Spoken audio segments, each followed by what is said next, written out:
Field of View with Nerd Street Gamers, your weekly dose of gaming news. I'm DarfMike and I've been up to some landscaping here in my Animal Crossing village, and I've come across some nice scoops. Now I had to take out a pretty hefty loan from old Tom Nook to get them, so let's not waste any time and let's get into it.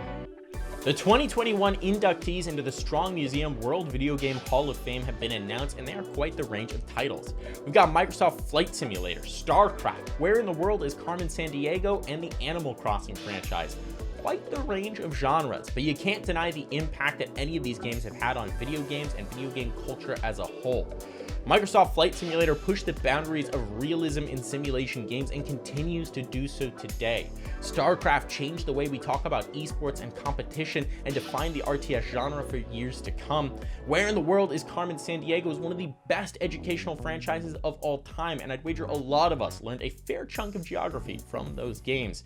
And Animal Crossing is just a wonderful life simulator that's taken on an even more special meaning for many in this last pandemic year, where so many have used it as a way to escape and explore and continue socializing in a digital world.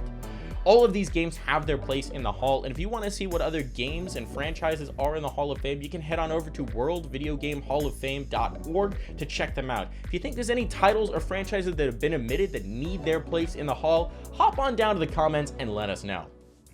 Nintendo unveiled their Game Builder Garage, a new game coming on June 11th that helps you design, build, and create your own video games. It's a cool concept that takes some basic building blocks and helps you put them together to create your own games, design your own assets, and unleash them in a whole new world. It's a great way to get kids thinking about game design and how the basics of code function without having to dive into the code itself.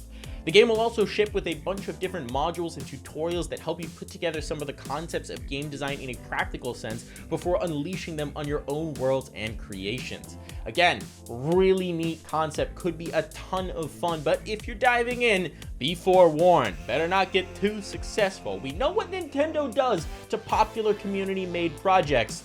They slap them with the old cease and desist. Dutch movie director Richard Raaphorst is claiming that some of the enemies in Resident Evil Village take, shall we say, heavy inspiration from some of his character designs in his 2013 movie Frankenstein's Army. And looking at the two images side by side, he's not exactly off the mark. In fact, I'd say he's spot on. Some of these look like one-for-one rips from the scenes of his movie. In particular, one mini-boss, who's a villain with a propeller for a head named Sturm, looks exactly like a creature in the movie. So much so that they're put into a similar scene, and they die in the exact same way, bursting into flames. It's pretty egregious, and it's foul that there's no acknowledgement, no accreditation, not even an email sent to the guy to say, hey, we like your designs, do you mind if we use them? In fact, this is so egregious that it looks like the developers of the game just sat down, watched this movie, and thought, hey, those are pretty cool. This would make a pretty sick video game. And then they went and did it. Mass Effect Legendary Edition's release date is right around the corner on May 14th. The remaster of the original trilogy of Mass Effect games all released with updated visuals. And in talking about those updated visuals and how they went about them, the developers revealed an interesting tidbit. They actually used mods for the existing franchise as a benchmark for how they wanted to go about improving the visuals. And they actually used them as a bit of a trailblazer as well, seeing the power of AI upscaling used in those texture packs without access to the original assets and source files. So they looked at that and said, well, if they got so far without that access, we have that access. Applying the same techniques could get an even better result, and that's how they went about exploring the visual upgrade. It's another super cool acknowledgement of the power of a modding community around a franchise they're passionate about and what they can accomplish.